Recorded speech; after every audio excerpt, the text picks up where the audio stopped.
বাইরের প্রচন্ড গরম থেকে যখন ঘরে ফিরবেন আর এক গ্লাস ঠান্ডা ঠান্ডা চটপটা দারুণ স্বাদের কাঁচা আমের শরবত খেতে পারবেন, তখন কিন্তু শরীর মন একসাথে চাঙ্গা হয়ে উঠবে।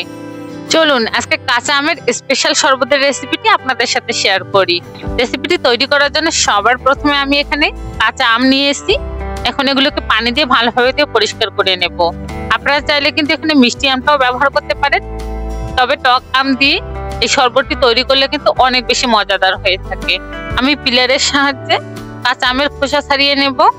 আমগুলোর খোসা ছাড়ানো হয়ে গেলে এখন আমি এগুলোকে ছুরির সাহায্যে ছোট ছোট করে কেটে নেব। আটের দিকের অংশটাকে বাদ দিয়ে দিব। আজকে কিন্তু আমি দুটি মাত্র আম দিয়ে এই শরবতটি তৈরি করে নেব সবার জন্য। আপনারা চাইলে কিন্তু আমের পরিমাণটা একটু বাড়িয়ে বা কমিয়েও রাখতে পারেন।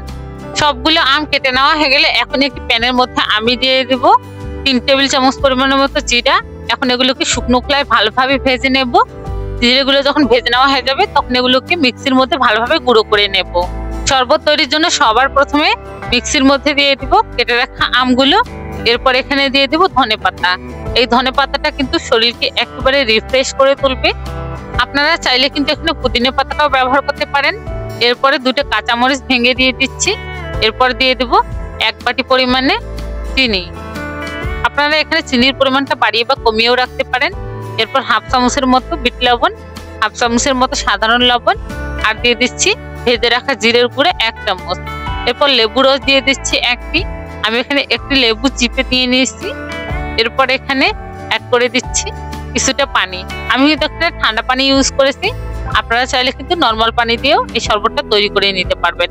এখন এগুলোকে ভালোভাবে ব্লেন্ড করে নেব। আমি জুসটা তৈরি করে নেওয়া হয়ে গেলে আমি একটি গ্লাসের মধ্যে দিয়ে দেবো কিছুটা বরফ। এরপর এখানে আমের জুসগুলোকে ঢেলে দেব। আপনারা যখন পরিবেশন করবেন ঠিক ওই টাইমে কিন্তু এখানে বরফটা অ্যাড করে দেবেন। আগেই বরফটা অ্যাড করলে কিন্তু পানসে টাইপের হয়ে যায়, তখন কিন্তু খেতে অতটাও ভালো লাগে না। এই কাঁচা আমের শরবতটা কিন্তু অনেক বেশি মজাদার হয়ে থাকে। এটা আমাদের শরীর আর মনকে কিন্তু একেবারে চাঙ্গা করে তুলবে। অবশ্যই বাসায় একবার ট্রাই করে দেখবেন। আশা করছি আপনাদের কাছে এই কাঁচা আমের শরবতটা অনেক বেশি ভালো লাগবে। আল্লাহ হাফেজ।